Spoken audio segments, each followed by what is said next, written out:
mata kuliah, yaitu P3 yang bakal dipandu sama Nazmi. Nah, untuk mempersingkat waktu, maka langsung aja saya persilakan untuk Nazmi untuk memulai pemaparannya. Iya, baik. Terima kasih, Aulia. Oke, ya Assalamualaikum warahmatullahi wabarakatuh. Selamat malam ya semua. Makasih juga atas partisipasi kalian bisa mengikuti forum DAT malam hari ini buat mata kuliah pengantar peristiwa perpindahan panas. Maaf, pengantar peristiwa perpindahan. Ini PPT-nya udah kelihatan kan ya? Sudah terlihat. Bentar.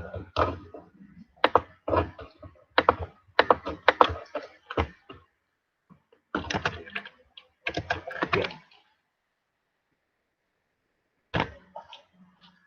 Oke, jadi kita mulai ya. Di pengantar peristiwa perpindahan ini. Sebelum kita mulai, saya mau bilang dulu nih sebelumnya ya, kita kan satu angkatan tuh, dosennya juga sama. Nah, jadi materi yang saya dapetin juga itu sama dan ya kemungkinan saya juga pribadi bisa berbuat kesalahan gitu. Jadi tolong kalau misalkan ada hal yang ganjel ya, yang sekiranya saya salah, tolong dikoreksi gitu. Nanti bisa kita diskusikan. Jadi di pengantar peristiwa perpindahan ini, kita itu cuma bahas satu topik ya, satu dari 3 topik, yaitu perpindahan momentum. Nah, jadi apa sih itu momentum? Momentum itu merupakan besaran yang berhubungan dengan kecepatan dan massa suatu benda. Momentum ini didefinisikan sebagai perkalian antara massa dengan kecepatan. Nah, jadi kalau misalkan, ini contohnya, misalkan ada 2 mobil yang berbeda dengan kecepatan yang berbeda juga. Nah, jika si mobil A ini ya, kecepatannya itu lebih besar dibandingkan dengan mobil yang B. Nah, otomatis ada waktu di mana si mobil A ini itu bakal menabrak si mobil B. Nah, terus implikasinya apa? Dia itu bakal mentransfer sebuah properti ya. Nah, properti tersebut itu ditransfer kemudian bisa direspon berdasarkan properti tersebut yaitu momentum ya. Bisa juga dia dikonversi menjadi energi lain, contohnya kayak energi kinetik, kemudian energi panas gitu. Nah, kemudian untuk momentum sendiri, momentum ini merupakan besaran vektor, sebagaimana yang kita pernah pelajari ya dari bahwa besaran vektor itu adalah besaran yang memiliki arah. Kemudian ini adalah general dari si vektor tersebut. Jadi si momentum itu didasari pada koordinat kartesius, yaitu berdasarkan arahnya sumbu X, sumbu Y, sumbu Z, itu semua diperhatikan. Ya.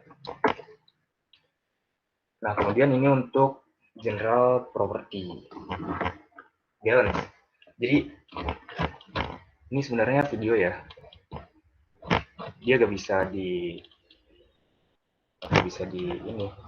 jalanin. Coba sebentar, kita alih ke tanpa dulu ya, supaya lihat ilustrasi dari si flux ini.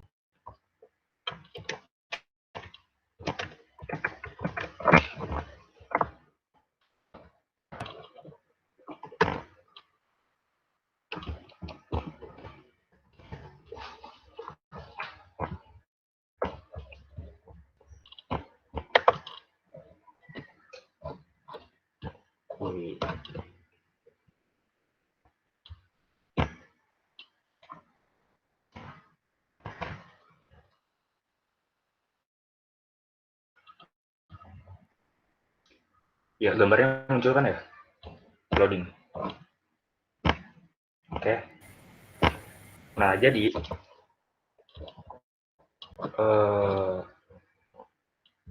general property balance itu merupakan persamaan umum ya untuk menetapkan suatu transfer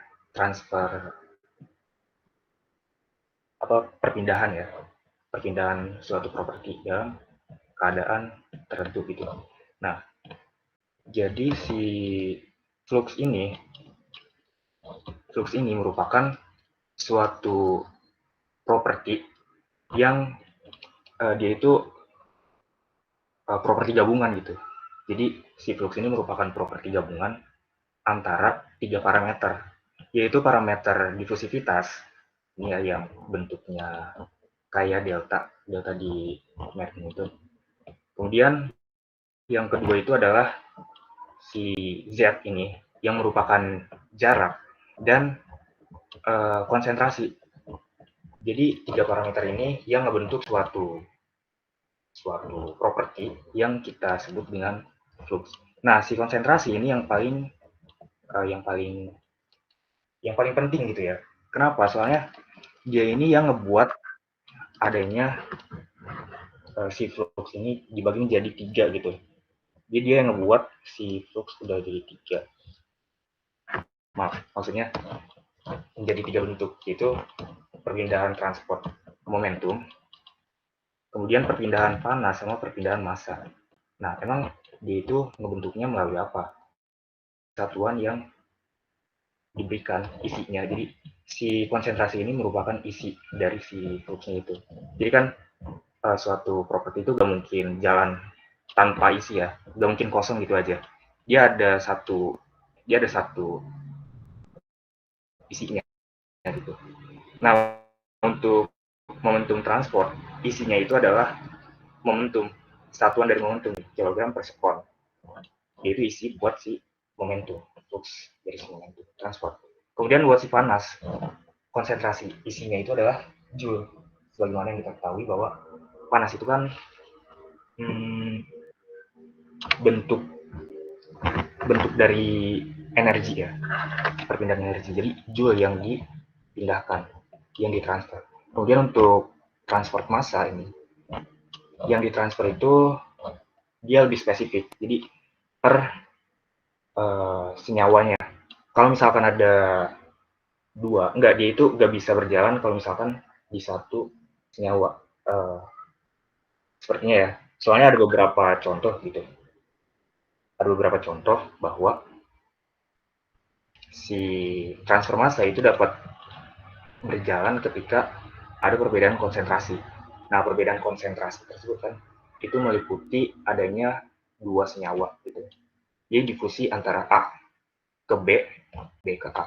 Kita nggak bahas itu, cuman ini general aja ya. Nah, terus yang di bawah ini yaitu pendefinisian.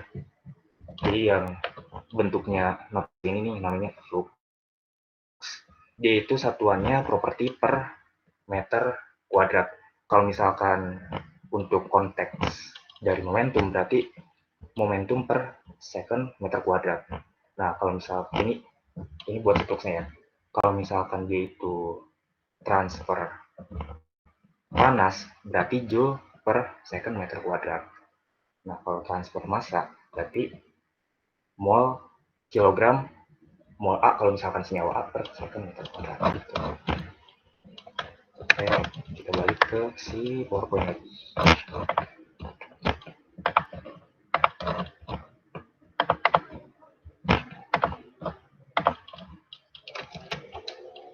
Sip. Nah, ini untuk overall property balance ya. Jadi input ditambah generasi sama dengan output ditambah akumulasi. Ini untuk keadaan tidak steady state. Nah, udah pernah dijelaskan juga ya, sering banget ya dijelaskan.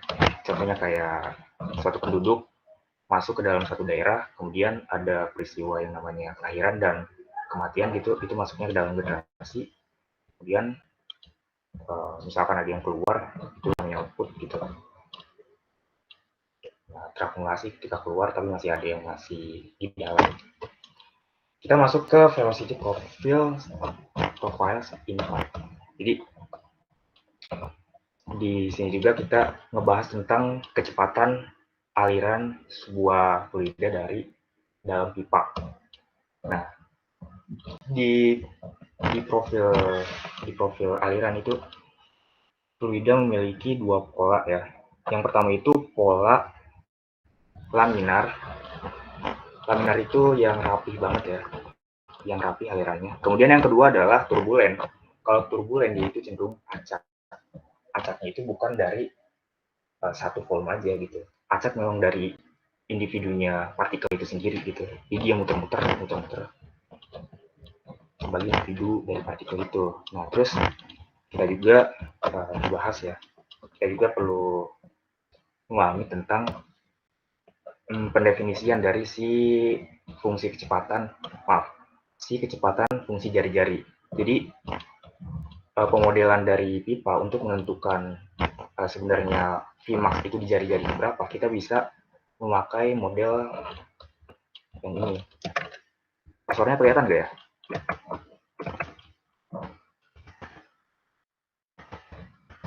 Ada nggak?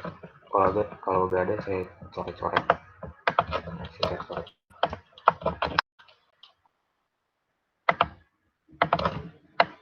Nah, ini pemodelan untuk menentukan kecepatan fungsi jari-jari gitu. Buat apa sih? Jadi kita perlu tahu juga kecepatan maksimal sebuah aliran fluida itu terletak pada jari-jari keberapa. Di sini kan telah diketahui persamaan pemodelannya itu. Persamaannya itu adalah VR sama dengan Vmax. Terus dalam kurung 1 dikali dalam kurung R kecil per R besar dikuadratkan. Nah, kemudian yang jadi parameter fungsi itulah si R kecilnya. Jadi kalau misalkan kita ingin mencari nilai minimumnya, nilai minimum itu paling kecil kan 0 ya. Nah, kalau kita buat dia jadi 0, nah otomatis 0 kali 0 bagi R besar itu sama dengan 1, kemudian 1 dikurang 1 sama dengan 0. Ya, 1 kurang 1. Oh enggak, sorry. 0 kurang 0 dibagi R besar itu sama dengan 0.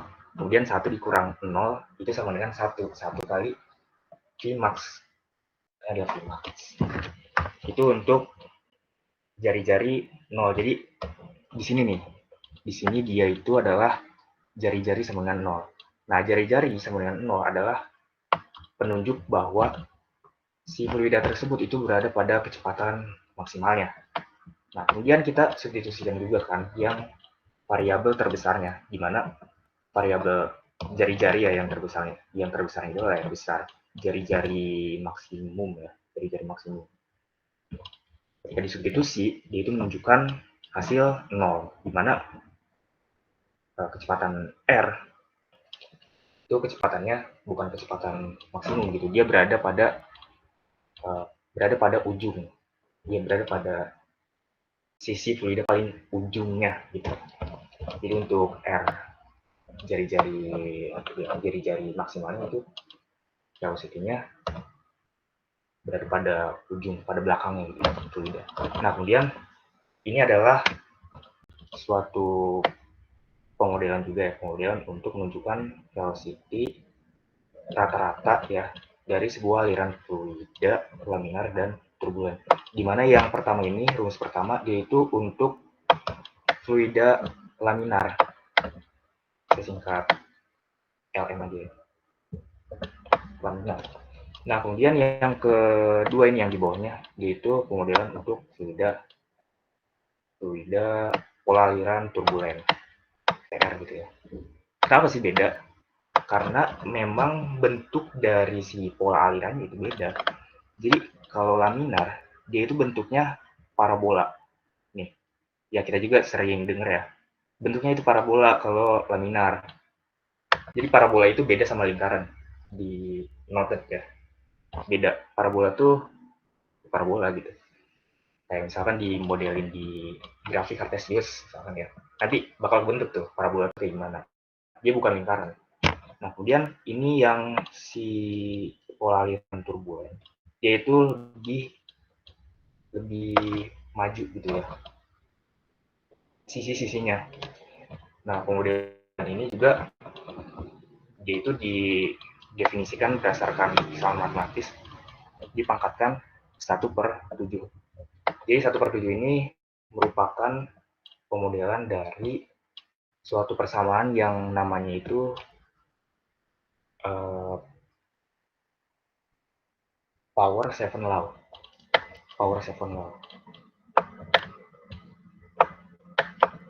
Power 7 law. Jadi power 7 law itu pemodelan ya. Jadi awalnya itu pangkatnya 1/n untuk si fluida turbulen. Awalnya itu 1/n ya. Nah, terus si n-nya ini dia itu dieksekusi ya berdasarkan bilangan Reynolds-nya. Dimana kalau bilangan Reynolds-nya itu ada pada 10 pangkat negatif 10 pangkat 5,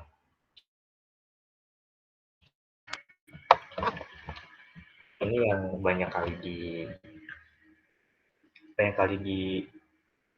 apa ya, yang ditonjolkan gitu pada beberapa buku, salah satunya itu Genkovic, yaitu pakai pemodelan 1/7. Nah, kemudian apa ya gitu deh, dia bukan cuma 7 doang ya, 8 juga ada. Kalau 8 berarti 10 pangkat 6 gitu. Kalau 6 10 pangkat 4. Mulainya itu dari 6 kalau nggak salah ya. Nah, terus ini buat apa sebenarnya? Buat apa? Dia itu bisa menentukan yang namanya faktor friction factor beta sama dengan 1 untuk turbulen kan. Untuk turbulen itu sama dengan 1. Terus beta untuk si laminar itu sama dengan 4/3 ya kalau nggak salah. 4/3 untuk si laminar. Next ya. Kemudian kita masuk ke overall momentum balance. Ini inti ya. Inti dari si persamaan yang pernah diajarin sama Pak Hendarto. Persamaan yang ini, yang paling bawah ini ya, ujung paling bawah sebelah kanan. Jadi awalnya itu dari mana sih? Awalnya itu dari overall mass balance equation. Jadi jangan, ini perpindahan massa. Gua kan UTS-nya perpindahan momentum, skip jangan gitu. Dia turunannya dari sini. Jadi di overall mass balance equation itu menunjukkan bahwa penjumlahan gaya-gaya pada kontrol volume itu akan sama dengan momentum keluar dalam kontrol volume dikurang momentum masuknya dalam kontrol volume ditambah sama si akumulasi. Terus si momentum keluar dikurang sama momentum masuk itu namanya reflux. Itu properti yang menembus sistem. Ini kayak perlu dijelasin nggak maksud dari kontrol volume itu apa? Sebenarnya simpel ya. Jadi para ilmuwan itu sebenarnya cerita dikit ya. Para ilmuwan itu sebenarnya pengen mengamati sebuah perilaku fluida itu berdasarkan partikel individu. Dia pengennya partikel individu. Nah, tapi ternyata susah banget gitu buat mengetahui si perilaku fluida dalam partikel individu tersebut. Kayak dia itu aneh gitu. Dia itu kesini, terus dia itu kesini, abstrak gitu. Nah, jadi si para ilmuwan itu membuat suatu ilustrasi berupa daerah imajiner ya, yang menjelaskan untuk bisa gitu, untuk bisa mengkalkulasi itu berdasarkan volumenya. Nah, jadi dalam kontrol volume itu ada dua bagian, ada dua klasifikasi, ada dua sahabat yang maksudnya. Jadi kontrol volume ya shape volume ya, shape volume. Ini untuk shape volume itu adalah isinya ya, isi. Nah, terus yang ini nih, yang batasan-batasan ini namanya control surface. CS ya, CS surface. Susah banget. Ini batasan ini buat si control surface. Nah, tentu bukan 2 dimensi ya. Itu harusnya 3 dimensi gitu. Baik, misalkan ini adalah pipa. Dari batasan sini ke batasan keluarannya. Kemudian ada lapisan penampang itu di silinder tabungnya. Itu untuk kontrol surface. Nah, jadi yang diamati itu adalah kontrol volume untuk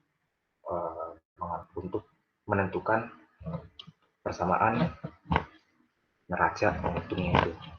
Kemudian net efflux, momentum efflux itu didefinisikan sebagai integral ganda A dikali V rho V cos alpha di A.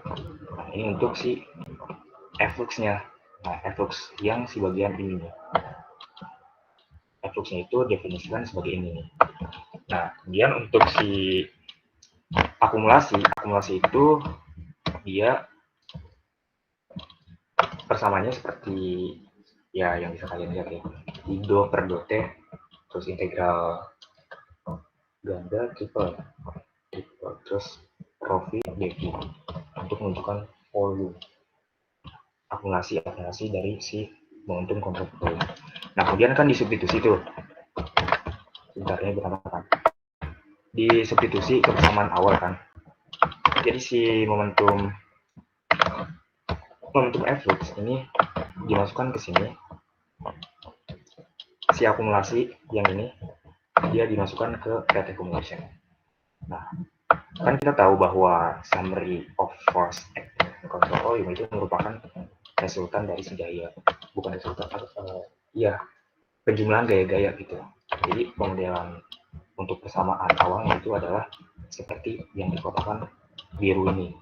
Nah, terus perlu diketahui juga bahwa gaya itu bergerak, komponennya berdasarkan koordinat, berdasarkan arah, punya arah. Jadi si F ini perlu diamati berdasarkan vektor X, Y, dan Z. Nah, ini titik-titik nih maksudnya buat si ini ya, buat si persamaan yang ini nih. Jadi dia itu bukan titik-titik ditanyakan. Nah, terus next kita masuk ke penguraian dari si resultan gaya ini.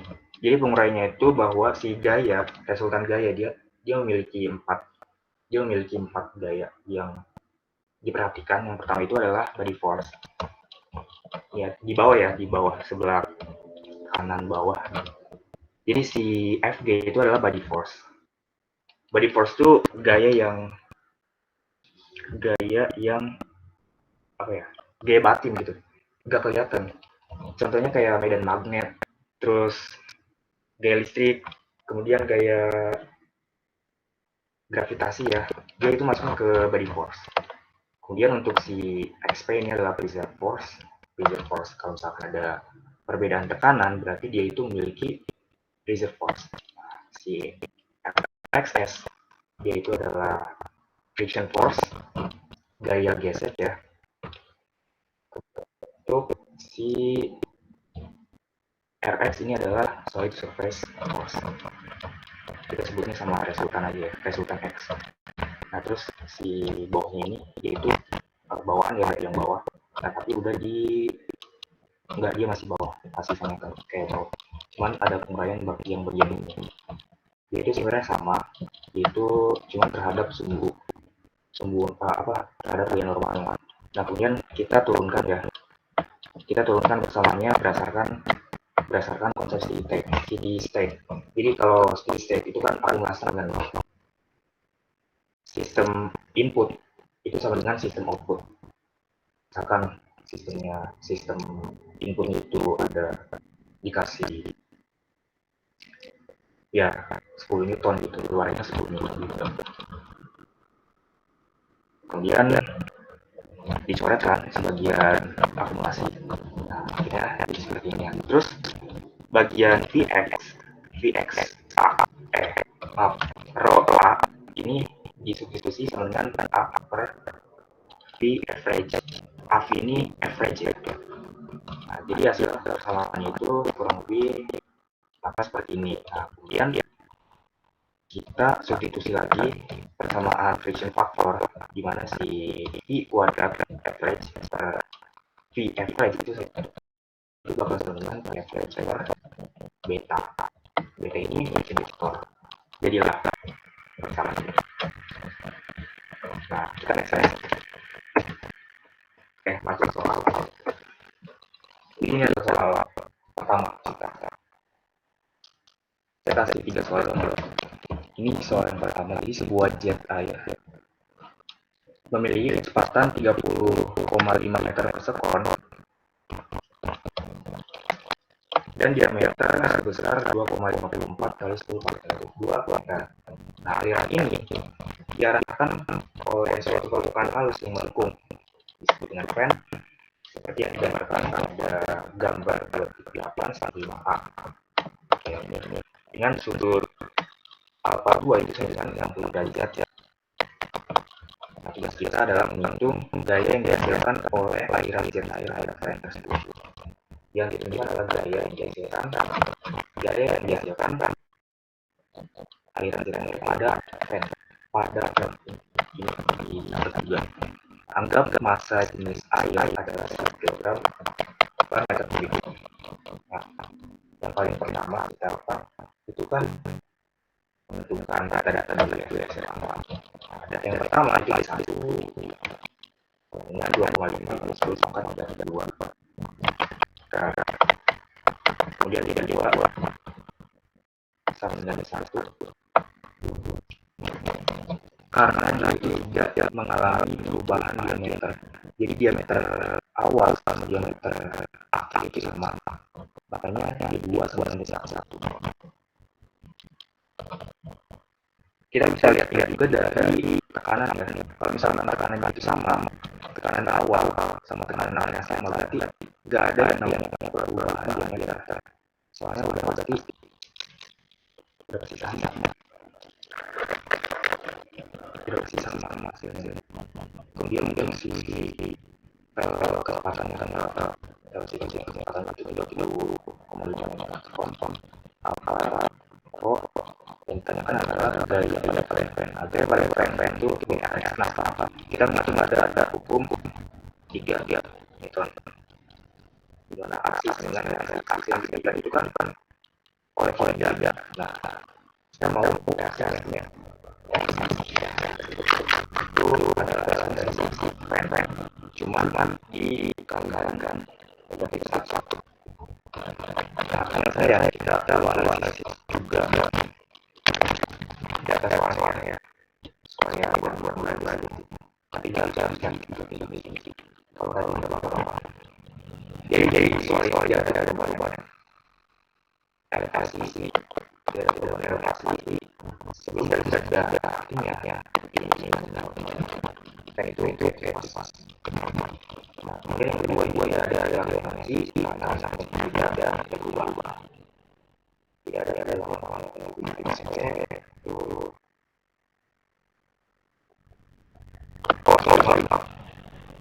maksudnya itu kan karena yang tekanan awal sama tekanan akhir yang beda. Maksudnya itu kecepatan. Jadi kalau misalkan kecepatan awal itu sama dengan tekanan akhir. Kalau misalkan kecepatan awal sama dengan akhirnya. Nah, tapi di jam-jam dulu jam satu sama jam 2 hal ini tidak saling pada bersama-sama di koordinasi dengan salah satu ada dua. Nah, jadi karena dia itu tidak ada perubahan sama sekali dari posisi yang nol. Nah, kemudian dia cek ke yang tanyakan ke fiction harus dia bayangkan bagaimana ya sama dari aja ya kalau mau action sama kemudian yang keempat itu mana terbuka anak-anak itu bau dan sama-sama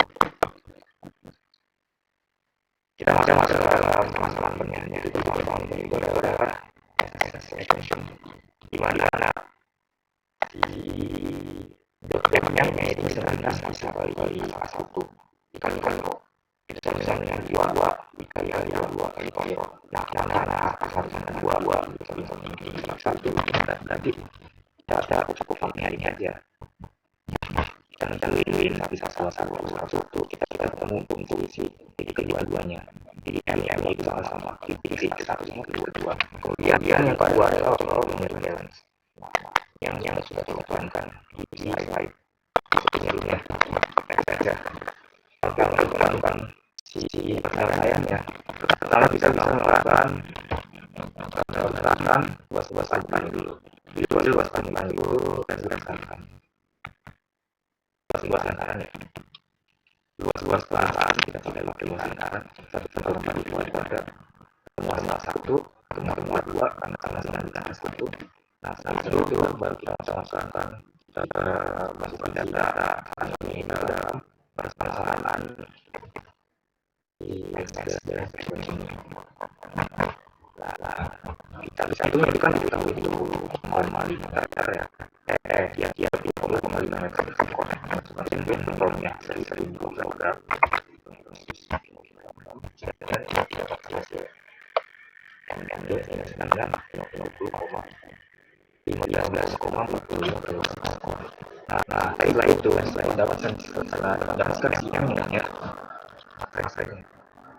baru tentukan resultan dari RFS dulu.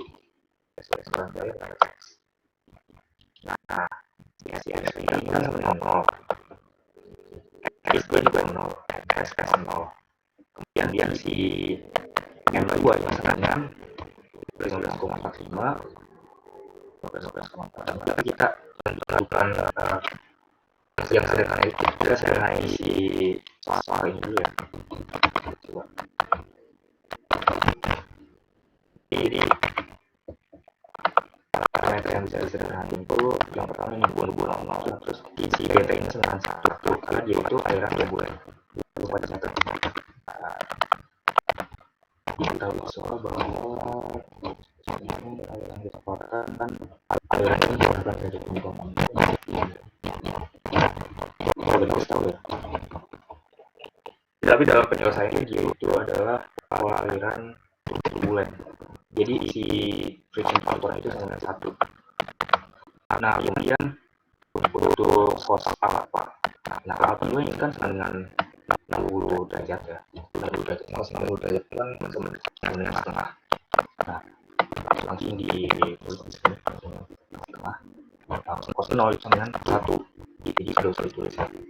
Nah, kemudian baru disubstitusikan nilai M dot, kemudian I2, I1, I1 maksudnya, I1 di persamaan yang kedua terakhir.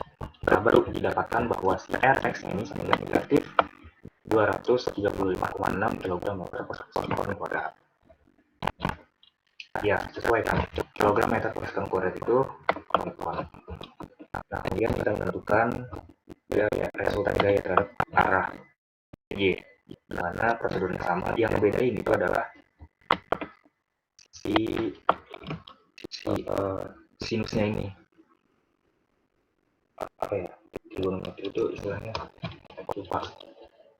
Kalau arah X, yaitu pakai cos. Kalau arah Y, dia harus pakai sin. Bisa dilihat dari sini kan ya. Ini apa ya?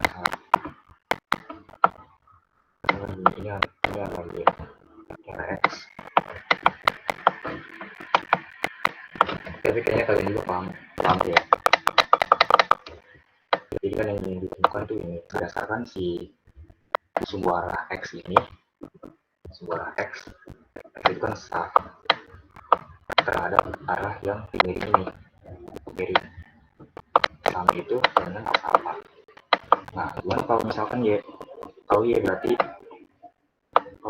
tuh dia dari segi depan dulu. Ini kan sama dengan yang sebelah sini nih, sama dengan yang sebelah sini kan. Depan kali miring sama dengan sin, demi itu sin sini. Nah, sin 60 itu sama dengan 1/2 akar 3, harusnya di sini akar 3 ya. Nah,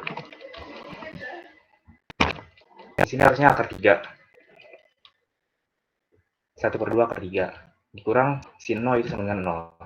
Nah, kemudian ini persamaannya. Nah, benar ya. Jadi kurang di bagian step ketiganya ini loh. Tapi ke bawahnya itu udah dimasukin sama. Baru dikalkulasikan, hasilnya adalah 408,1 Newton. Nah, kemudian belum selesai sampai sini. Kita kan yang harus dicari itu adalah gaya yang bekerja atau gaya yang dihasilkan pada frame. berarti kita itu harus pakai hukum Newton ketiga dulu. Simpel sebenarnya, cuman dikalikan sama negatif 1. Untuk yang arah X itu kan negatif 235,6. Masukkan ke aksi reaksi, jadi min Rx ini sama dengan 235,6 Newton, positif ya. Nah untuk yang Y dia bakal jadi negatif karena Y itu sebelumnya positif. Ini kalau ada waktu bisa dicari juga ya, buat besar gaya yang dihasilkan oleh Venn berdasarkan trigonometrinya ini. Sebenarnya di buku handbooknya itu kita diminta sampai min Rx sama min Ri aja, itu untuk buku. Nah cuman karena emang ini belum sepenuhnya benar gitu ya, masih terhadap koordinat X sama Y, kita bisa mencari itu terhadap trigonometri ini. Tinggal dimasukin melalui persamaan akar dari min Rx kuadrat ditambah min Rx Y kuadrat. Terus substitusi dan dapatkan hasilnya itu adalah 471,2 Newton. Nah ini hasil tunggalnya ini. Yaitu mengacu pada koordinat sumbu X dan sumbu Y. Next ke soal 2. Oh sebelumnya ada yang mau ditanyain dulu gak? Sampai sini.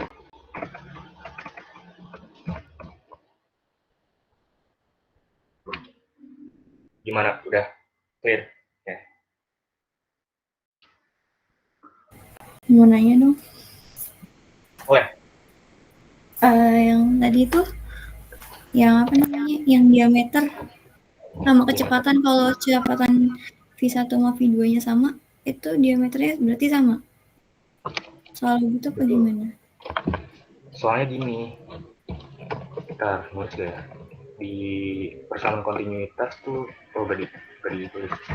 Jadi persamaan kontinuitas itu kan sama dengan A1. Oh ini nih. Ini kontinuitas gak sih?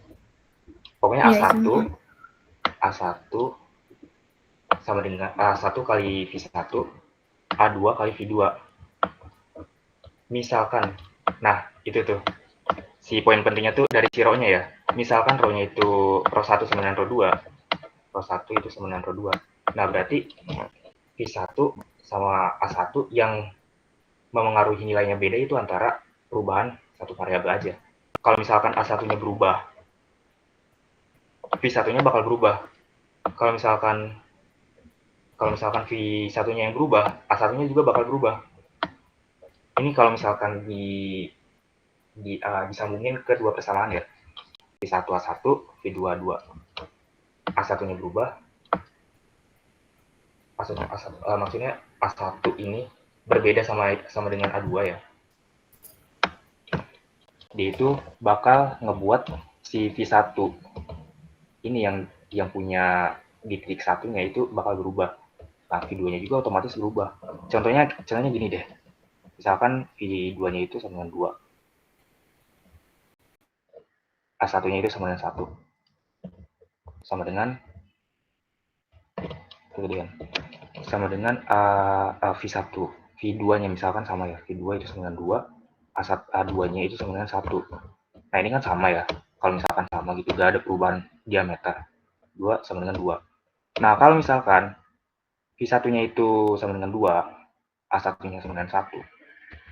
Terus tiba-tiba misalkan V2-nya itu sama 2, nah tapi A2-nya itu sama dengan berubah gitu. Yang tadinya 1 jadi 4 misalkan. Nah, ini kan nggak balance kan antara sisi ruas kiri sama ruas kanan. Yang ruas kiri itu hasilnya 2, yang ruas kanan itu hasilnya 8. Nah, jadi dia itu gak memenuhi sama persamaan kontinuitas. Jadi bisa diasumsiin kalau misalkan perubahan A doang dalam satu variabel di persamaan kontinuitas ini bakal mengacu pada perubahan V juga gitu. Sebaliknya. Jawab gak? Kejawab, Nazmi, makasih. Oke, siap. Yang lain gimana? Apakah ada yang ganjil? Clear. Kita lanjut ke soal 2 ya.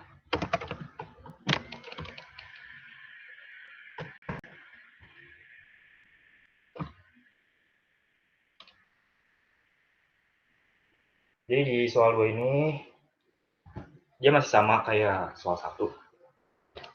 Cuman beda nih diameternya. Kalau yang soal 2 ini diameternya beda sama yang diameter awalnya. Jadi yang 1 diameter A ini tidak sama dengan diameter diameter 1 ini luas permukaan ya. Iya, diameter maksudnya. Kan nulisnya A sih. Diameter 1 ini tidak sama dengan diameter 2. Indikasinya apa? Indikasi yang pertama itu yang harus diingat ya. Dia bakal menciptain yang namanya FXP untuk sumbu X ya. FXP itu apa? FXP itu gaya pressure force. Kita masuk soal. Jadi air ini mengalir pada keadaan steady state. Oke, steady state berarti memenuhi si overall balance momentum yang linear. Nah, kemudian dalam suhu 363 Kelvin.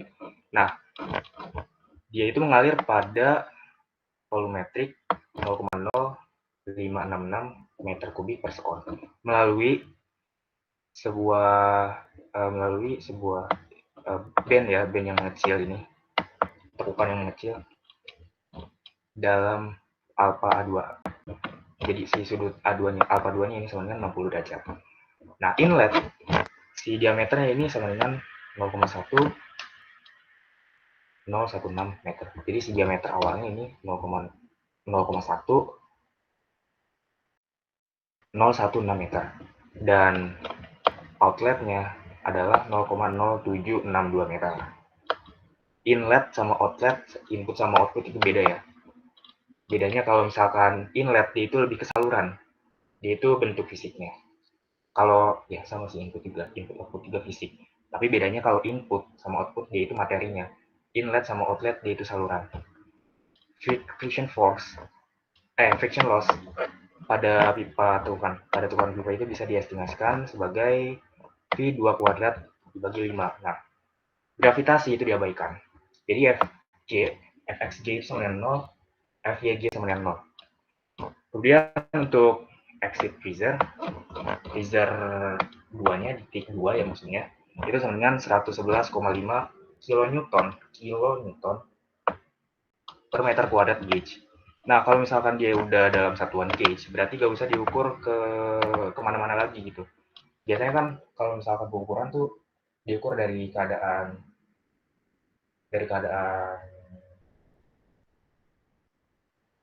kalau masih dalam keadaan absolut, yaitu harus masukin ke dalam gauge. Soalnya kita butuh yang terukurnya, bukan total dari tekanan terukur sama atmosfer. Hitung gaya pada tekukan dalam turbin. Turbin itu tekukan atau bukan ya? Sebentar.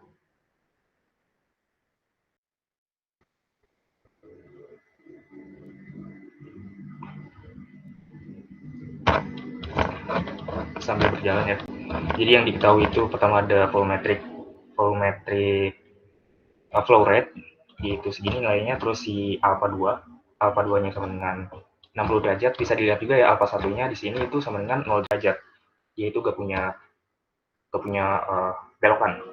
Untuk si alpha 1, maaf. Kemudian D1 diketahui, D2 diketahui, dia itu berbeda. Nah, kemudian si friction loss, dia juga diketahui friction loss-nya berapa. Oh, bend itu artinya bengkokan, betul, tekukan bisa dalam pipa gitu ya. Kebetulan tekukan pipa pengecil, pipa tekuk pengecil, ya itu. Kemudian si P2-nya ini sama dengan 111,5 Newton per meter kuadrat. Ini harusnya kilo, saya salah lagi. Ini harusnya kilo Newton.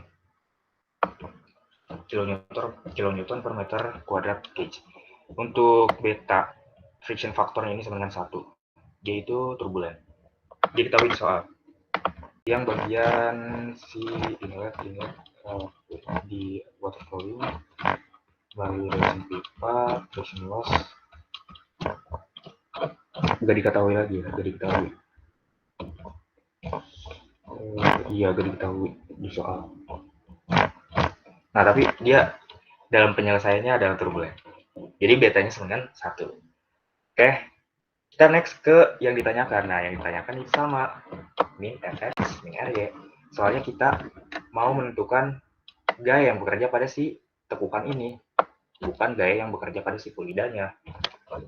Nah, untuk penyelesaian sendiri itu ada 3 ya. Ada 3 persamaan penting. Yang pertama adalah mechanical energy balance for Bernoulli equation for mechanical energy balance. Jadi ini adalah persamaan energy balance yang dibentuk pada persamaan Bernoulli. Nah, bisa dilihat ya, persamaannya itu seperti ini. Itu sama, tapi dia itu untuk fluid. Kemudian yang kedua adalah, ini penting juga ya, reserve force equation. Tadi yang kata kuliah, yang pertanyaan kuliah tuh terkait dengan perubahan dari si diameter. Kalau misalkan ada perubahan diameter, si reserve force itu masuk.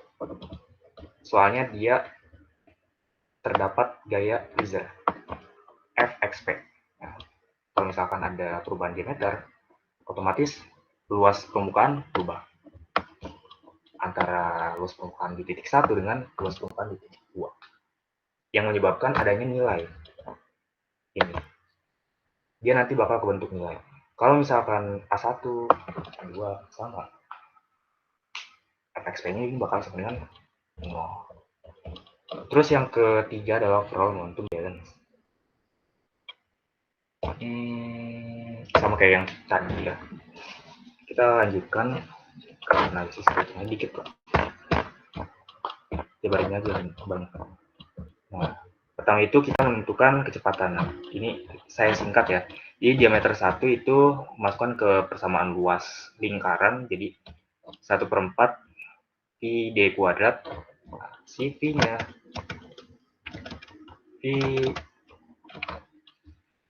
V-nya 3,14. D-nya ini, D1 ini, D2 ini. Nah, dikuadratkan. Hasilnya adalah luas permukaan. Kemudian luas permukaan ini dijadikan sebagai pembagi antara apa? Antara volumetric flow rate. Begini ya, sebentar. Jadi si Q kelihatan nggak? Atau di sini aja, di sini deh. Q-nya itu dibagi sama A. Dia bakal ngasilin kecepatan. Kemudian baru kita menentukan resultan gaya terhadap arah X. Masih sama persamaannya, cuman yang ngebedain adalah dia muncul Fxp nih, si reserve force. Kemudian maaf. Kita bukan kesini dulu. Ini udah saya tandain ya. Salah. Tulisan ternyata. Kita bukan ke sini. Kita ke si biru dulu, ke biru. Biru. Nah, jadi setelah diketahui si kecepatan, kita menentukan tekanannya dulu. Nah, untuk menentukan si reserve force ini kan perlu diketahui tekanan 1 sama tekanan 2 kan. Tekanan 1 di titik 1 sama tekanan 2 di titik 2. Nah, caranya gimana? Kita pakai persamaan turunan dari si Bernoulli equation for mechanical energy balance. Kenapa gak sama sih persamaannya? Jadi asal mula persamaan yang ini ya. Asal mulanya adalah dari sini. Apa terbalik gitu, ralat coba ya. Nanti dicek lagi. Nah, baru kita turunkan. Gimana si alpha untuk untuk turbulen itu sama dengan 1. Alpanya sama dengan 1 untuk turbulen. Alpha itu friction factor energi friction.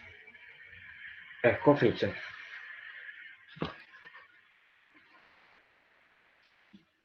Friction factor.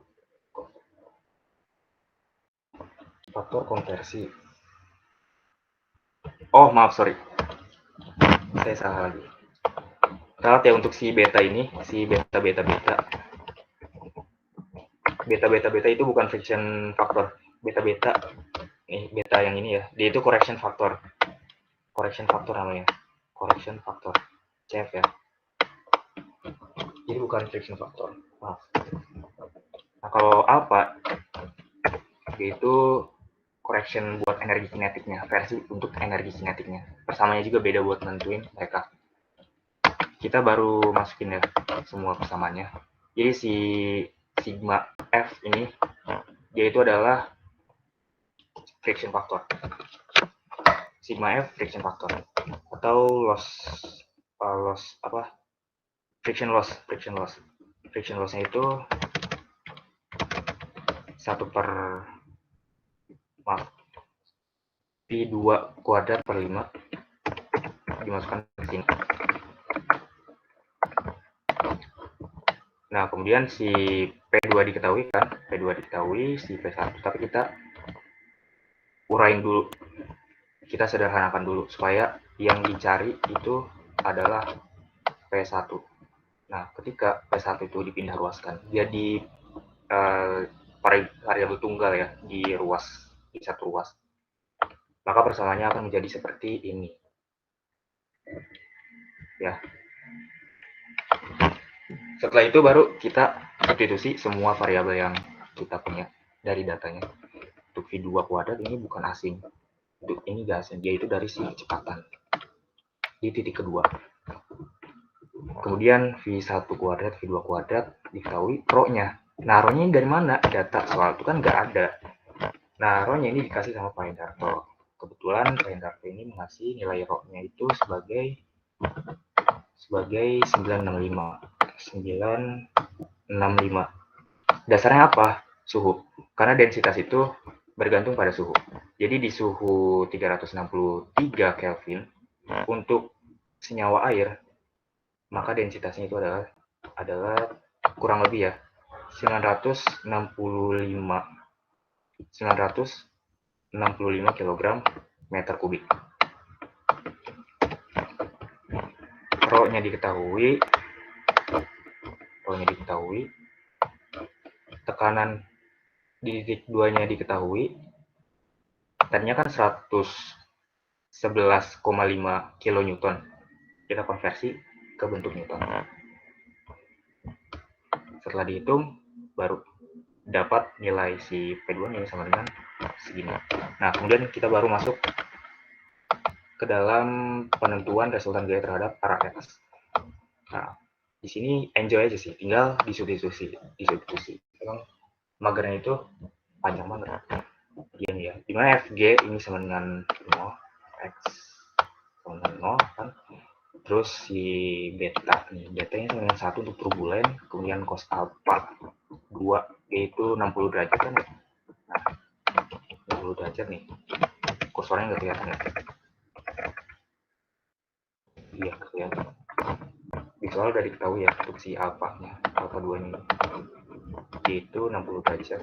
Nah, terus kita masuk ke betanya ini, correction factor-nya ini sama dengan 1 sama. Terus yang alpha 1-nya ini sama dengan 0. Cos 0 sama dengan 1. Ini sama 1, terus si M2 V2 cos 60 derajat. Cos 60 itu sama dengan 1 per 2. Baru XP dia itu di kebawahin ya, nggak diapa-apain. Nah, baru dia diurain. XP ini adalah P1 A1 cos alpha 1 dikurang P2 K2 cos alpha 2 ditambah Rx sama dengan 1 per 2, yang ini tetap sama. Nah, baru kita pindah ruaskan untuk menjadikan si Rx nya ini tunggal, jadi bentuk tunggal. Jadi 1/2 gitu. Terus ditambah yang P2-nya dulu, ditambah P2 supaya bentuknya agak rapi. Nah, baru dikurang sama si P1, A1, cos A1. Disubstitusikan dan dapat hasil nilainya itu adalah untuk Rx ya, untuk Rx negatif 1345,06 Newton. Baru kita tentukan si resultan gaya terhadap arah X. Penyelesaiannya masih sama dan didapatkan hasilnya itu untuk R ya, itu sama dengan 1027,506 Newton. Baru kita ke aksi reaksi, soalnya kita ini kan menentukan gaya dari alat tersebut ya. Rx ini tinggal disalurkan min 1 aja. Jadi yang tadinya negatif 1345,06 jadi positif 1345,06 Newton. R-nya sama, yang tadi positif jadi negatif. Sampai sini ada yang ingin ditanyakan? Clear? Oh iya, satu lagi ya, ini penting juga sih menurut saya. Enggak, ini emang penting. Ya, silakan. Itu nilai dari sudut pertama A1 selalu 0 derajat apa gimana itu? Wait. Suaranya kecil. Boleh diulang nggak? Itu nilai dari A1 sudut yang pertama emang selalu 0 derajat atau gimana? Untuk yang alpha 1 ya. Alpha 1 itu berarti yang ini ya? Ini nggak? Iya. Nah, betul. Dia itu memang tersirat. Sini kan gimana ya? Gimana jelasnya? Dari pipa ini kan, dari si pipa ini bisa diilustrasiin. Kita bisa ngelihat kan bahwa dia itu vertikal tegak lurus 90 derajat. Nah, si fluida itu masuk ke dalam pipa tegak lurus kan dengan si luas permukaan awalnya. Dia itu tegak lurus. Nah, kalau misalkan tegak lurus, dia itu gak punya sudut. Untuk arah X-nya ya, ini untuk arah X. Dia itu gak punya sudut. Jadi dia itu bukan begini, bukan begitu. Dia itu emang gak punya sudut. Sudutnya itu sama dengan 0 jadinya. Nah, terus untuk yang kedua, itu kan karena belok dan si luas permukaan pipanya itu begini nih, miring kan? Nah, miring. Nah, jadi pokoknya penentuan arah sudut itu didasarkan koordinat kartesius murni. Kalau misalkan arahnya lurus saja, nah gitu. Berarti tetanya itu sama dengan 0. Nah, kalau misalkan dia miring, berarti dia punya sudut. Nah, miring indikasinya apa? Indikasinya itu dia itu keluar dari suatu luas permukaan yang tegak lurus sama si arahnya. Begini. Contohnya sama seperti yang ini nih. Nah, dia itu kan tegak lurus ya sama si alas permukaan keluarannya itu tegak lurus. Nah, jadi kalau misalkan dia disambungin ke koordinat kartesius murni ya, itu bakal membentuk suatu sudut. Sudutnya tergantung sama si implementasi itu dia sendiri. Kurang lebih gitu, gimana? Jawab gak? Kejawab. Makasih. Oke. Ada lagi? Nah, iya catatan. Kalau misalkan gini nih, gini nih. Kalau misalkan dia itu sudutnya begini nih. Nah, arahnya begini. Dia 0 derajat bukan? itu dari sini balik lagi ke sini. Kalau misalkan ada fluida ke atas, fluidanya itu ke atas, dia itu gitu kayak punya sudut. Dia kalau misalkan arahnya ke atas ini, dia bukan 0 derajat.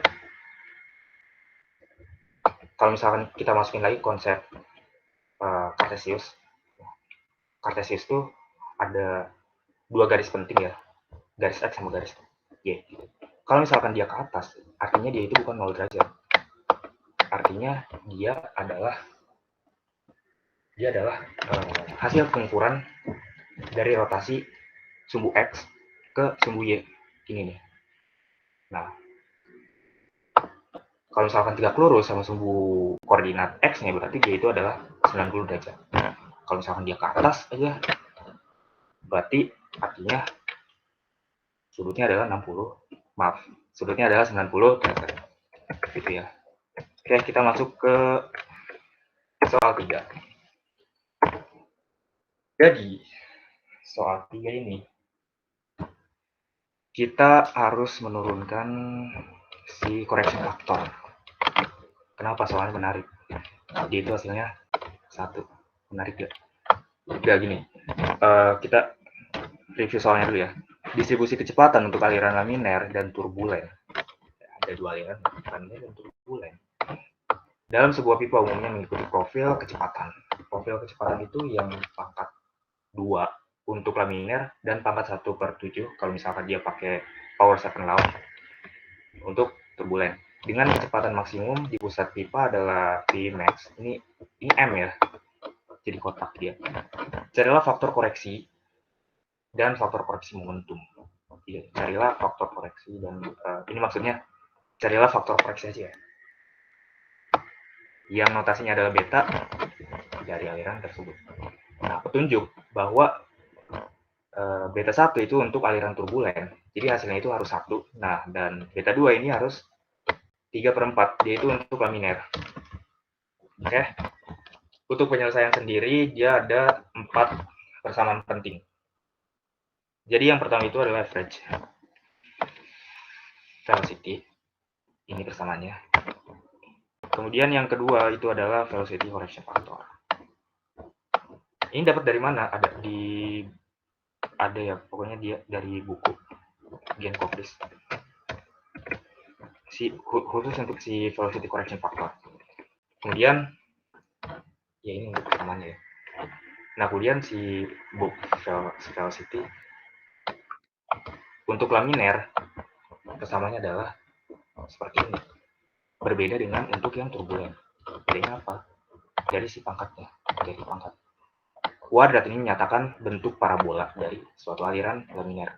Nah, 1/7 ini bentuknya agak lebih terdorong gitu ke depan dalam arah aliran.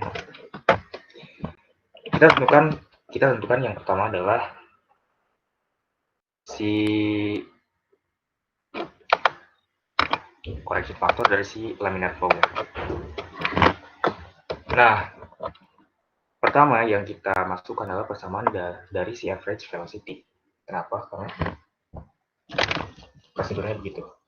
Untuk menentukan correction factor, kita perlu mengetahui dulu perbandingan antara Vmax dengan Vaverage. Vmax dengan V rata-ratanya, V rata-rata aliran tersebut. Karena pada dasarnya fluida itu mengalir secara terdistribusi gitu. Bukan cuma satu titik, bukan di satu streamline, di itu volume. Nah, kemudian kita substitusi, ini kelihatan kan ya? Kecil soalnya. Kemudian kita masukkan dulu nilai dari A-nya ya. Di mana A-nya ini adalah luas lingkaran pi r kuadrat. Nah, baru dari sini integralnya diuraikan. Kenapa sih bisa begini? Kalau misalkan pengen tahu detailnya itu ada di konsep polar kalau salah ya. Jadi yang delta ini kan ada integral perangkat 2. Di A ini bakal terurai jadi si RDR theta. Jadi yang integral pertama itu untuk si tetanya, integral kedua itu untuk si jari-jari. jari-jari R kecilnya. Nah, kemudian ini di persamaan kedua ini kita sederhanakan dulu si 1 min R kecil pangkat 2 dibagi R besar pangkat 2. Sederhanain jadi seperti ini. Nah, baru di step ketiga ini supaya mempersingkat aja ya, kita turunkan integral yang pertama ini terhadap dt. Jadi integral 0 ke 2pi dt itu sama dengan d theta ya maksudnya. D theta itu sama dengan theta. Nah, tetanya adalah 2phi dikurang 0. Hasilnya adalah 2phi. Kita masukin ke depan, soalnya dia bakal konstan. Kemudian si Vmax dia itu bakal konstan juga, makanya dia masukin ke depan. Saya. Terus si R kuadrat ini kan dia itu kan jadi bebas kan ya. Dia itu gak ada yang namanya penjumlahan, gak ada yang namanya pengurangan. Dia bakal konstan juga. Dia bisa masuk ke depan. Jadi R kuadrat ini bakal dikali sama R kuadrat. Hasilnya adalah R pangkat 4. Nah, karena si V-nya ini sama, bisa dicoret. Hasil akhirnya nggak hasil ke step persamaan keempatnya itu kurang lebih seperti ini. Jadi A Vmax per R kuadrat, R pangkat 4 maaf. Kemudian integral R integral 0 ke R. Nah, dari sini ada kalkulasi bahwa R kecil yang di luar kurung itu dikalikan sama R besar pangkat 2 dikali R kecil pangkat 2. Jadinya R besar kuadrat R dikurang R kecil pangkat 3 dr. Nah, baru diintegralkan. Di step ke 5 baru diintegralkan. Jadi si R kecilnya ini diintegralkan jadi R kuadrat per 2. R kuadrat per 2. Kemudian si R yang ini bisa kan. Ya. Terus kasih batasan juga, batasan itu berdasarkan integralnya. Kita masuk ke step ke-6. Step ke-6 itu adalah substitusi batasan. Substitusi batasan, jadi si R kecil. Kalau misalkan ada R kecil, substitusi ke R besar.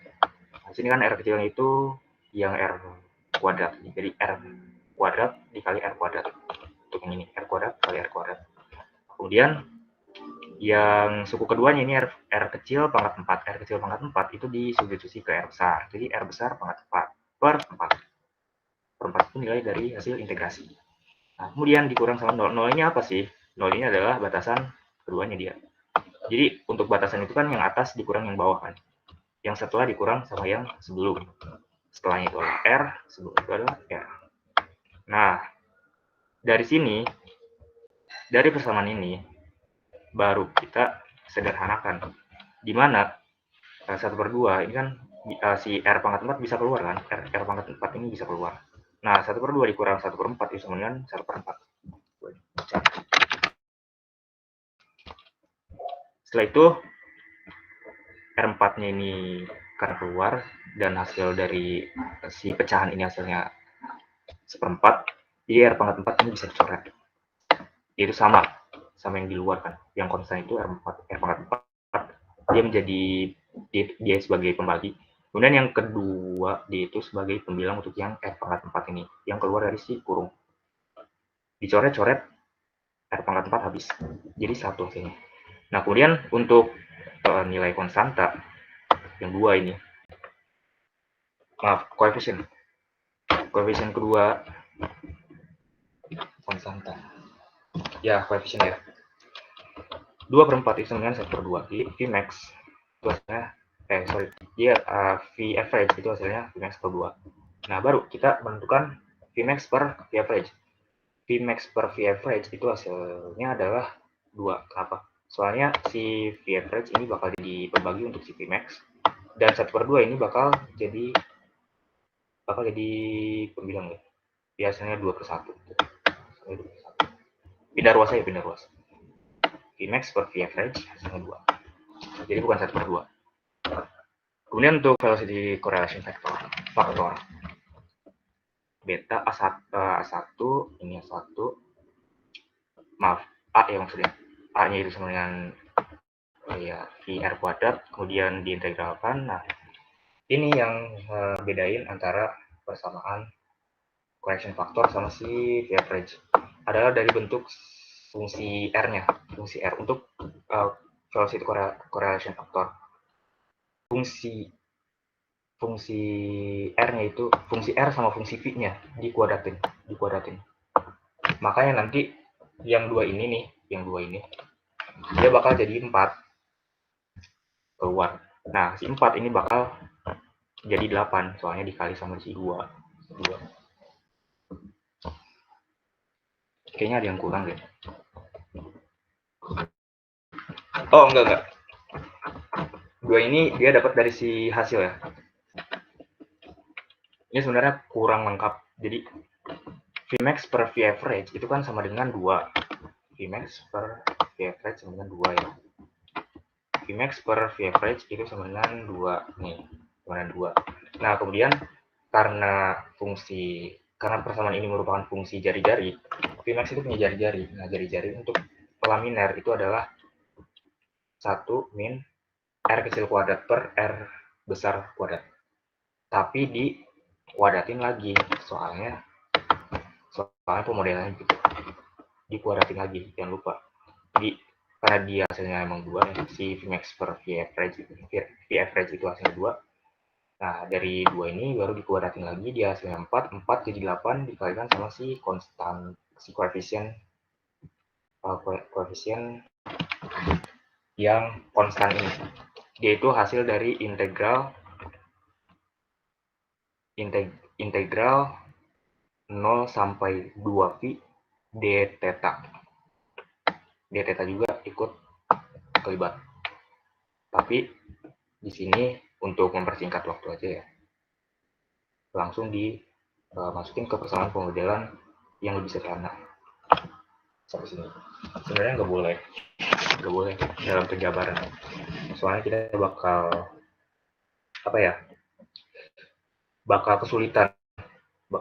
kesulitan aja gitu. Tapi memang bentuk umumnya nggak usah diurain seperti ini. Langsung aja gitu. Karena kalau misalkan diurain lagi bentuknya sepanjang ini, capek kan. Kita main effortless aja, tapi pasti. Nah, masuk ke turbulent flow untuk correction factor, betul. Jadi V average ini masih sama kayak rumus yang sebelumnya, yang bedain adalah fungsi R-nya. Fungsi R-nya untuk turbulent adalah pangkat 1/7, di mana 1/7 itu sebenarnya pilihan kita ya. Bisa 1/8, bisa 1,8, bukan. Maksudnya bisa pangkat 1/8,4 bisa. Tapi kita pakai yang 1/7 karena 1/7 itu standar. Terus V average ini untuk menentukan kita itu mulai perhitungan ya. Ini sebenarnya agak 3 kali lipatnya dari yang laminar flow. Ini lebih capek. Kenapa? Gini, integral pangkat 1/7 itu enggak sesimpel integral pangkat 2. Saya bersihin ya. Dia itu enggak sesimpel pangkat 2. Kalau pangkat 2 tinggal diintegralin, dia bulat. Tapi kalau 1/7 integralnya enggak sesimpel itu. Enggak bakal jadi 7 per R pangkat 8/7 gitu. Enggak. Soalnya dia itu bentuknya suku. Dia itu bentuknya apa ya? Iya, suku. Jadi kalau misalkan ada 1 min X. Nah, 1 min X terus dipangkatin, pangkatnya itu pecahan. Soalnya 1/7 gitu. Dia itu gak bisa 1/7 dipangkatin segini dulu, pangkatnya segini dulu. Nggak bisa. Kalau misalkan ada variabel X di depannya. Kalau misalkan begini bentuknya, dia nggak bisa diintegralin langsung. Noted ya. Kalau misalkan begini bentuknya. Ya kalau misalkan nggak ada X di depannya itu ya bisa enjoy aja.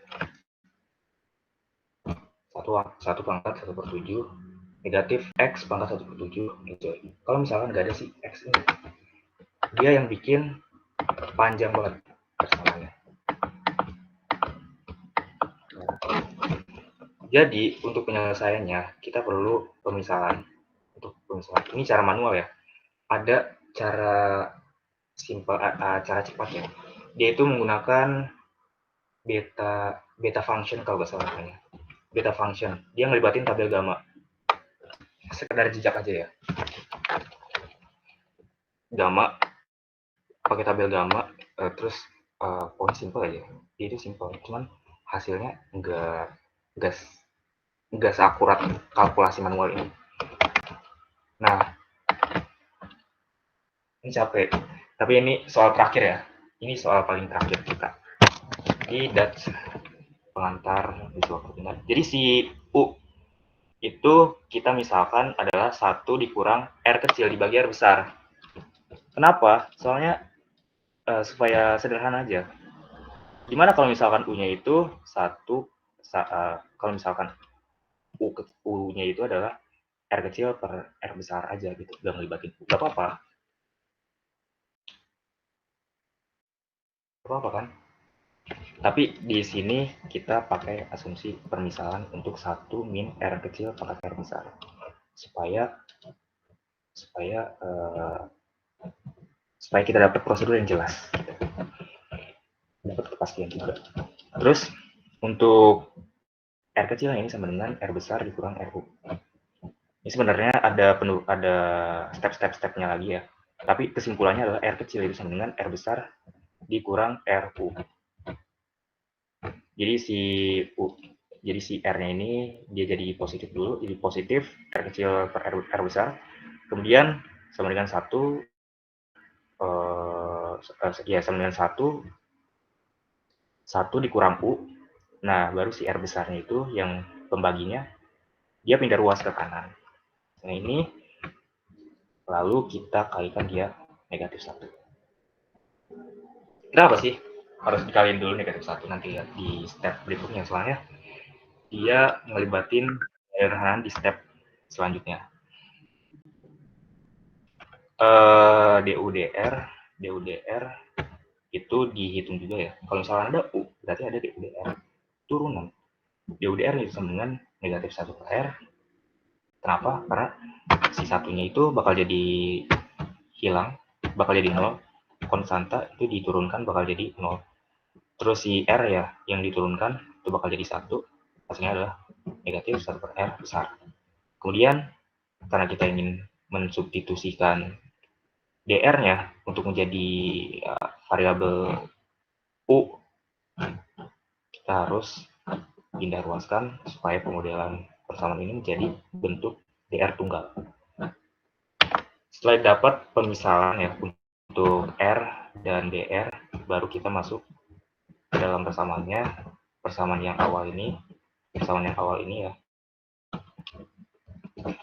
Kita substitusikan si U sama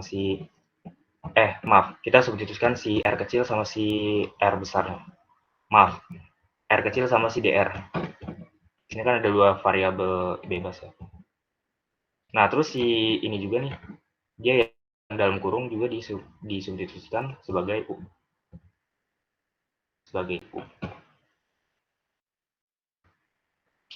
U pangkat 1/7 itu sama dengan negatif R kali, seperti yang bisa kalian lihat di sini. Kemudian baru kita operasikan negatif R-nya ini bakal dikalikan sama si R dulu. Itu alasan kenapa bagian sini, bagian yang ini dikalikan sama si R supaya dia lebih sederhana. kalau misalkan min R ya, min R. Ini kan ada min R. Di sini kan ada min R. Di sini juga ada min R. Maaf. Yang pemisahan pertama itu kan ngebentuk min R.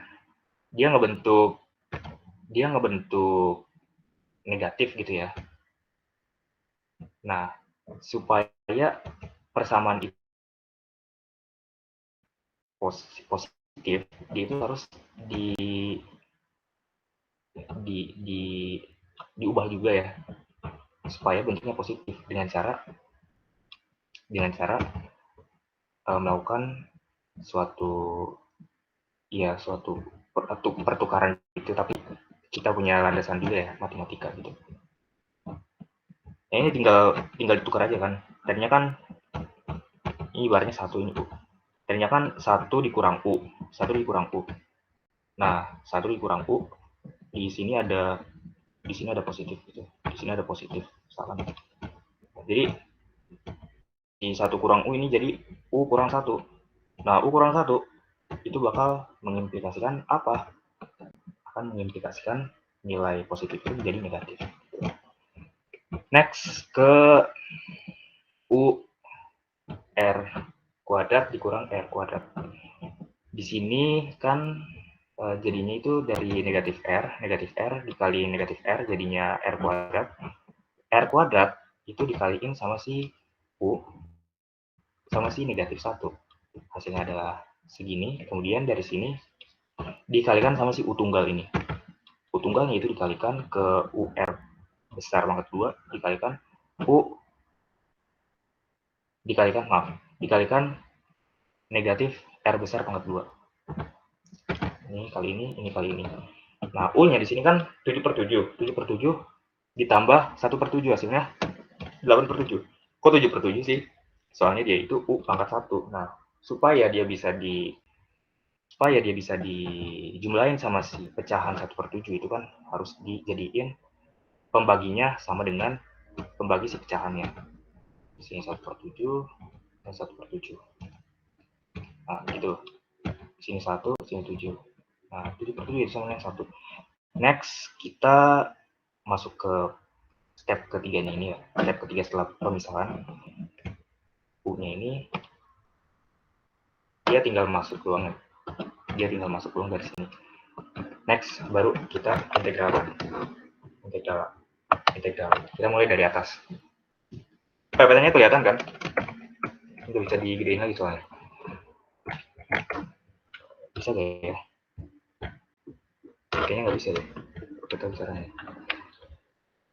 Bentuknya kita buat kembali. Oh enggak, kita integralkan dulu. Jangan dikembalikan sebelum diintegralkan. Nah, dikembalikan berarti si 2 per Vmax itu per R kuadrat ini konstan. Kemudian untuk suku pertamanya, yaitu kan U pangkat 8/7 R besar kuadrat. Nah, untuk diintegralkan, jadi si U pangkat 8/7 itu harus ditambah 1 dulu, baru hasilnya jadikan sebagai pembagi. Hasilnya itu kan 15/7. Nah, jadi kenapa ini bisa 7/15 kan harusnya 15/3 sih gitu. Jadi dia itu bakal jadi pembagi. Jadi 15/7. Nah, 7 ini kan di bawah 15. Dia ada di lantai 3, dia bakal naik ke lantai 1 gitu. Jadi makanya kalau misalkan ada integral pecahan gitu, tinggal dibalik aja. Kalau misalkan ada pecahan. Terus kita masuk ke pemisahan. Kita kembalikan pemisahannya gitu. Kita kembalikan dari hasilnya. Ini hasil dari pengembaliannya.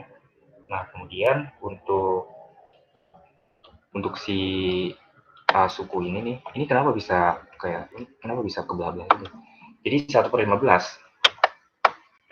15/7 maksudnya. 15/7 itu kan sama dengan 2 ditambah 1/7, ya kan? 2 ditambah 1/7, jadi si 14 nya 14 per bukan 14/7 dikurang sama 1/7, ya kan? Nah, dia itu hasilnya adalah 15/7. Sini kita harus uraikan dulu. Jadi pangkatnya itu U pangkat 2 dikali U pangkat 1/7. Kenapa sih harus diurain kayak gitu? Supaya bentuknya itu lebih sederhana. Lebih sederhana bentuknya. Buat kita eliminasi nanti di step akhir. Kurang lebih ini ke bawahnya itu tinggal diikuti prosedur ya. Prosedur kayak ini si bagian si R pembilang nih jadi inti juga dia jadi inti karena si R yang bawah itu dia bakal jadi pembagi untuk R pembilang. Dia harus dikeluarin dulu. Nah, tapi untuk keluar dia harus dikaliin sama pangkatnya dulu. Jadi ini adalah akumulasi ya dari si RR pembagi. Yang untuk R ini kan dia pangkat 1/7. Nah, untuk R yang kedua ini dia pangkat R pangkat kuadrat. Ini R kuadrat hasilnya ya, R kuadrat dikali akar 7. Kalau misalkan ada bentuk seperti ini, U 1/7, dia itu bakal sama dengan akar pangkat 7 dari U. Kalau misalkan bentuk pecah. Gimana kalau misalkan 1/2? Ya, akar 2 aja. Terus, next di bagian suku keduanya. Suku kedua itu maksudnya ini ya. Suku keduanya itu sama kayak yang awal, jadi tinggal disesuaikan aja. Nah, kemudian setelah persamaannya mencapai bentuk ini, kita baru libatin variabel yang konstan di depan. Itu variabel konstan di depan ya. Yang ini nih. Lihat di step sebelumnya. Dimasukkan, dikalikan dengan variabel yang di dalam kurung ini. Jadi 7 ini dia harusnya gak teliti. Jadi si 2 ini harusnya dikalikan dulu. Jadi 2 kali 7, nah disini ada pengurangan, terus kali 7 sama ini. Hasilnya adalah 14, 2 kali 7 hasilnya 14. 7 hasilnya 14. Next,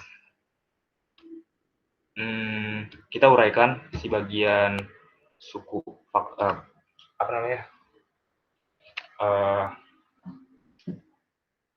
faktorial,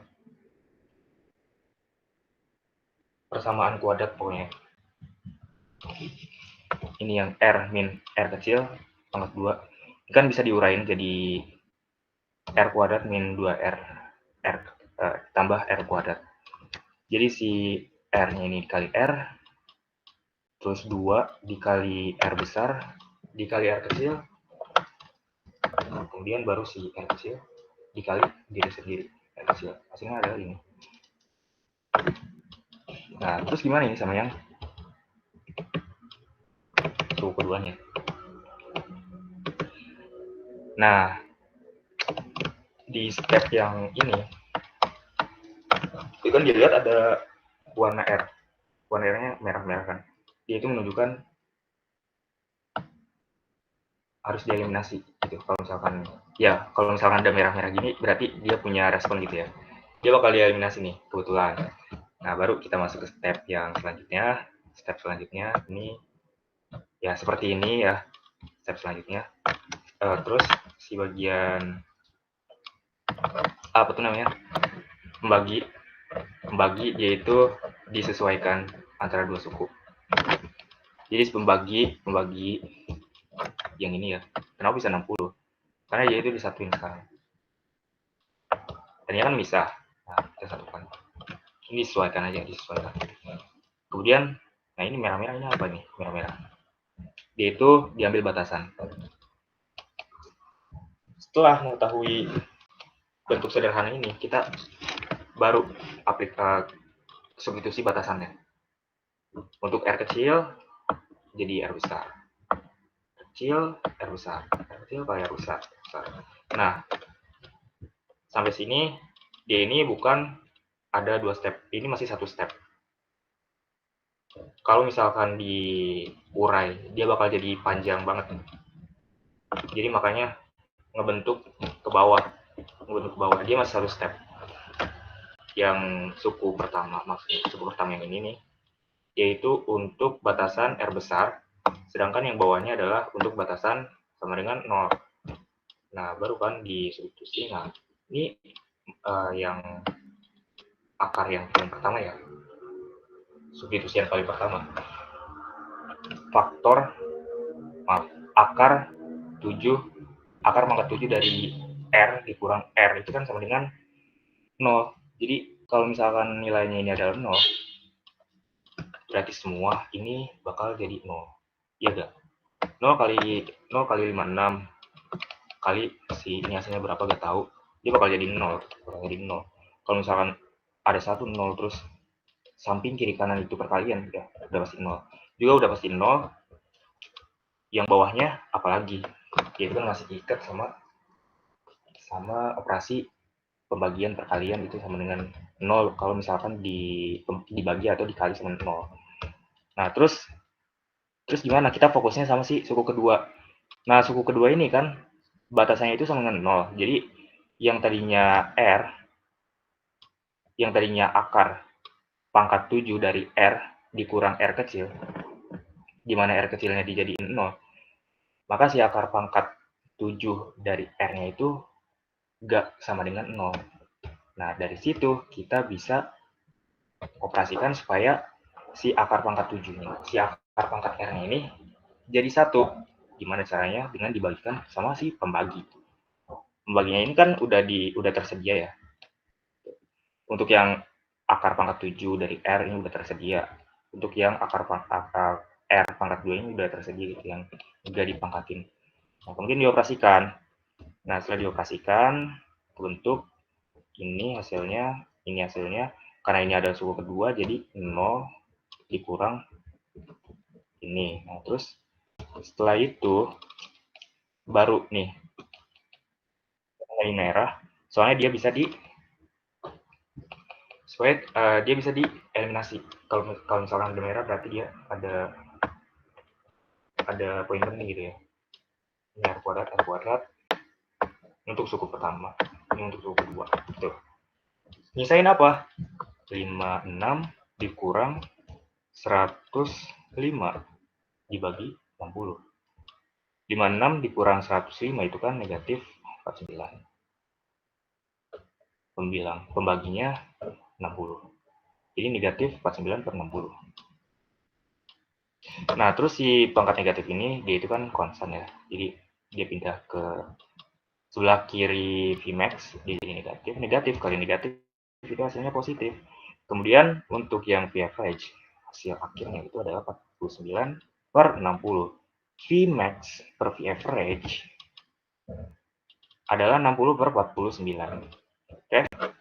Dari sini baru kita substitusikan ke velocity correction factor.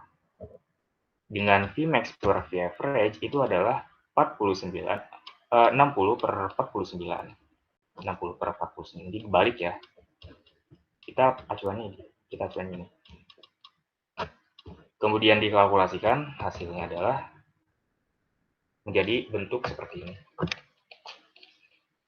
Untuk correction factor, hasil akhirnya setelah dikalkulasikan adalah 1,020, dan itu sesuai dengan tetapan yang kita gunakan ya kemarin itu. Untuk turbulen correction faktornya adalah 1, dan untuk laminer itu pakai 4/3 gitu.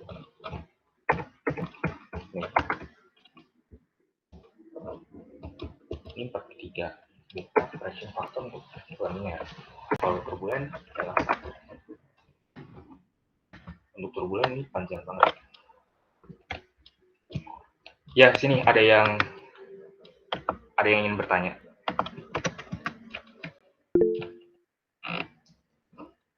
Oke, Ya, Firda, mau nanya Nazmi. boleh. Tadi batasan R yang R sama 0 itu dari mana? Sebentar. Sebentar, saya bersihin dulu ya. Ini kotor banget. Wait. Batasan yang ini bukan. Nah, Dia itu datang dari integral. Tetapan integralnya. Tetapan integralnya itu kan di sebelah kiri ya, yang ada blok warna biru ini. Tetapannya itu adalah dari 0 ke R besar. Dari 0 ke R besar. Dia itu sebenarnya ngacu ke apa sih? Dia itu ngacu ke persamaan ini. Nih. Dia pengen nentuin Vmax. Vmax itu kan ada di si R kecil. Terus si R besarnya itu dia itu nentuin sama si R ketika si velocity itu 0. Maksudnya V yang ketinggalan banget di belakang gitu. Itu 0. Jadi batasannya itu dari 0 sampai ke R batasannya. Nah, yang disubstitusi hasil akhirnya kan berarti untuk batasan sendiri itu dari 0 menuju R besar gitu. Nah, terus si R besar duluan yang harus disubstitusi, baru dikurangin sama si 0, soalnya itu adalah prosedur dari pengerjaan integral tentu ya. Kalau misalkan ada batasan tuh integral tentu. Nah, ini adalah aplikasi dari integral tentu, soalnya dia itu punya batasan. Dan batasan tersebut itu dia itu bakal tetap untuk menentukan si correction factor ini dari VFR sendiri ya, dari VFR sendiri. Ini kan kayak, lah ini kok bisa ada 0 sampai 2V gitu, bisa ada 0 sampai 2V, ini dari mana gitu. Terus kok ini ada batasan dari 0 sampai R besar, itu dari mana? Jadi itu dari namanya konsep polar-polar apa gitu, nanti dicari. Gitu kira-kira Firda. Kejawab? berarti itu tuh kalau misalkan ada soal yang sama gitu, berarti ya udah make yang itu aja gitu ya. Rumus Ya, PI. sebenarnya tergantung sih. Tergantung ya. Kalau misalkan yang mau nentuinya itu correction factor itu kan antara Vmax dengan Vaverage. Vmax sama Vaverage kan. Berarti batasannya itu 0 sampai R besar. Kalau misalkan yang ditentuin itu, ini kan sebenarnya R besar ini bukan fungsinya ya. Fungsinya itu sebenarnya R kecil. Nah, tapi R kecilnya ini mau dijadiin sebagai R besar gitu. Bisa nggak kalau misalkan R kecilnya ini mau dikasih batasan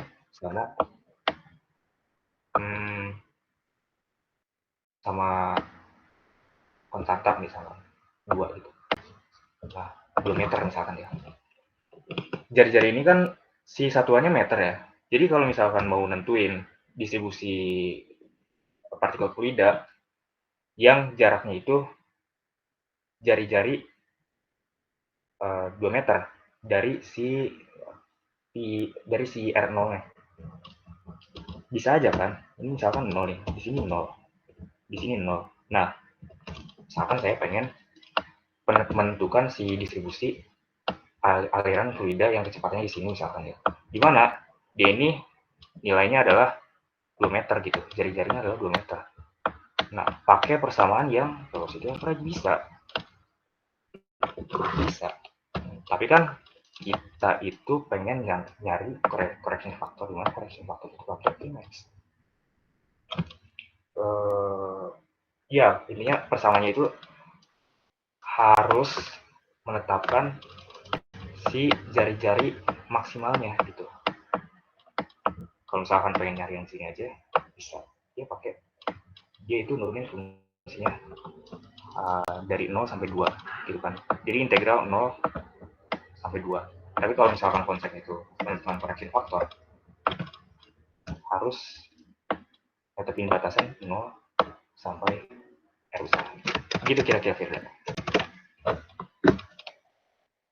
Oke, paham. Makasih Nasmi. Oke, sama-sama. Yang lain gimana? Soal sebelumnya juga gak apa-apa ya ditanya. Kalau yang masih belum keisi gap-gapnya.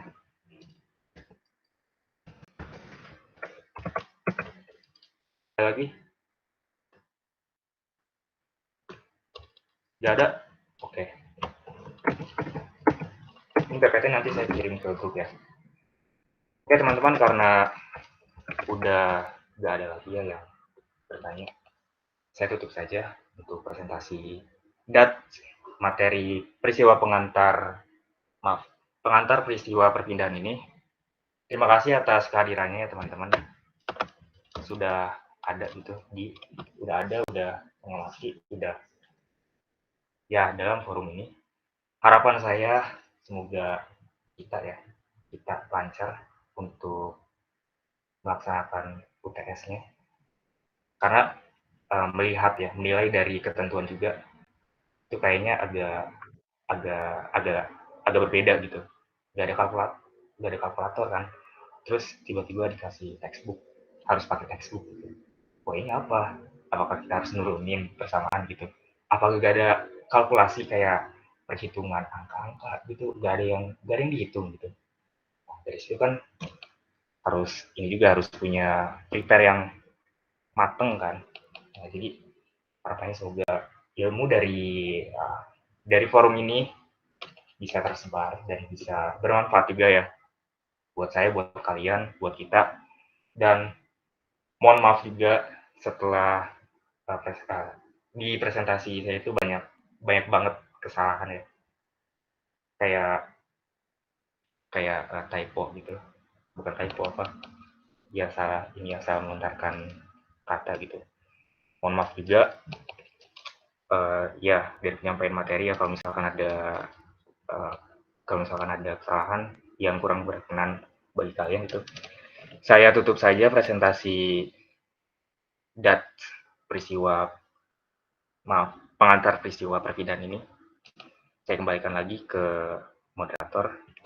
Terima kasih. Wassalamualaikum warahmatullahi wabarakatuh.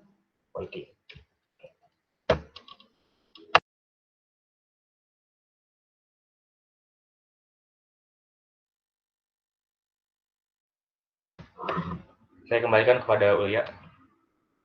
Terima kasih.